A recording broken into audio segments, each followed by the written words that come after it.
Welcome చెప్పండి welcome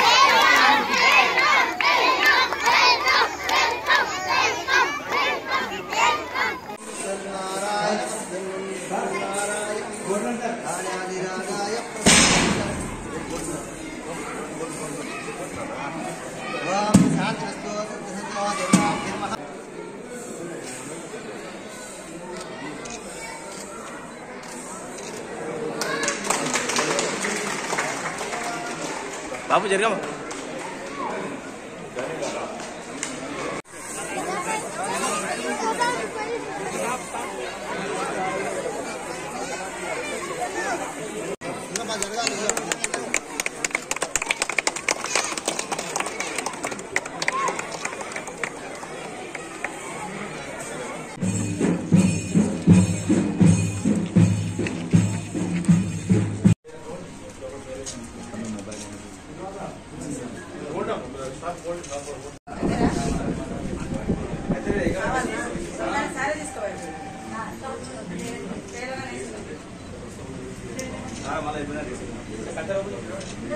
వైకల్యానికి దారి తీయవచ్చు.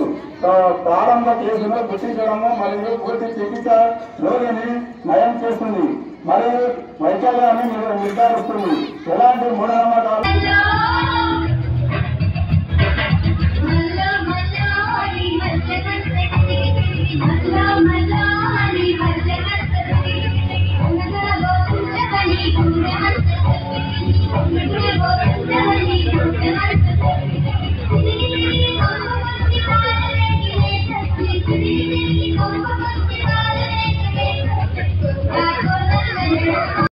ఈరోజు నిన్ననే మీరు హెల్త్ సంబంధించి అంటే వైద్యానికి సంబంధించిన దాని మీద కూడా సీఎం గారు సమీక్ష చేస్తూ ఆరోగ్యశ్రీ పథకాన్ని తెల్ల రేషన్ కార్డు లేని వాళ్ళకు కూడా ఆర్థికంగా వెనుకబడ్డ వాళ్లకు ఆరోగ్యశ్రీ పథకాన్ని అందించాలని చెప్పేసి ముఖ్యమంత్రి గారు ఒక నిర్ణయం తీసుకోవడం జరిగింది. అదేవిధంగా రాబోయే రోజుల్లో ఏమైతే ఇంకా మిగతా గ్యారెంటీల గురించి మేము ఆల్రెడీ హామీ ఇచ్చినాము, అవి నెరవేరుస్తాం. ఏమి ఇబ్బంది లేదు. కొందరు తప్పుడు వ్యక్తులు తప్పుడు ప్రచారాలు చేసే ప్రయత్నం చేస్తున్నారు. అవన్నీ కూడా పట్టించుకోవాల్సిన అవసరం లేదు.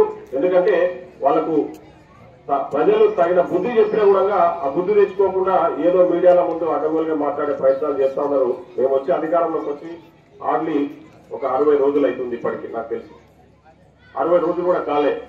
ఈరోజు ఇంకా 2 రోజుల్లో 3 రోజులు స్కూల్స్లలో బోధన సిబ్బంది చాలా మంచిగా టీచ్ చేస్తా ఉన్నారు. కానీ వాళ్ళకి ఫెసిలిటీస్ లేవు. చాలా ఇబ్బందులు పడతా ఉన్నారు. ముఖ్యంగా చాలా స్కూల్స్ లలో ఉన్న సమస్య ఈ టాయిలెట్ సమస్య ఒకటి ఉంది. దాని సమస్య అదేవిధంగా స్కావెంజర్స్ అంటే ఆ స్కూళ్లలో పనిచేసే స్వీపర్స్ ఇబ్బందికరంగా ఉందని చెప్పేసి చాలా స్కూల్స్ లలో నుంచి నాకు కాంప్లైంట్స్ వస్తా ఉన్నాయి. దానికి సంబంధించి ఎక్కడెక్కడైతే టాయిలెట్స్ విషయం ఏమైనా ఉన్నాయో ఏ స్కూళ్లలో ఇబ్బందులు ఉన్నా కొందరికి చెప్పడం జరిగింది. అక్కడ అన్ని కూడా త్వరలోనే ఏర్పాటు చేద్దాము. ముఖ్యంగా గవర్నమెంట్ స్కూళ్లలో ఫెసిలిటీస్ ఎక్కడ ఇబ్బంది ఉన్నా నా దృష్టికి తీసుకురండి. తక్షణమే నేను ఆ గవర్నమెంట్ స్కూళ్లలో ఫెసిలిటీస్ కల్పించే బాధ్యతలు తీసుకుంటానని చెప్పేసి సందర్భంగా తెలియజేస్తున్నా. ఇక్కడ విద్యార్థులు కూడా నేను ఒకటే సూచన అని చెప్పి ఎక్కడ కూడా అధైర్యపడద్దు. ధైర్యంగా చదువుకోండి. నేను కూడా మీలాకు ఒకరోజు అలా కూర్చొని చదువుకున్న వ్యక్తినే. గవర్నమెంట్ స్కూల్లో చదువుకునే నేను 10th క్లాస్ వరకు కూడా గవర్నమెంట్ స్కూల్లో చదువుకున్న తర్వాత పోయి LLB అవన్నీ కూడా హైదరాబాద్ లో చదువుకున్నా. కాబట్టి గవర్నమెంట్ స్కూళ్ళలో చదువుకుంటున్నాం కదా, ప్రైవేట్ స్కూల్లో చాలా మంచి బోధన ఉంటుందేమో, వాళ్ళతో మేము పోటీ పడలేమనే ఆలోచన చేయొద్దు. వాళ్ళు కూడా ప్రైవేట్ స్కూళ్ళలోనే మీకు టీచర్స్ ఎవరైతే ఉన్నారో వాళ్ళకు సరైన అవగాహన ఉండదు. ప్లస్ వాళ్ళు ట్రైనింగ్ అయిన టీచర్లు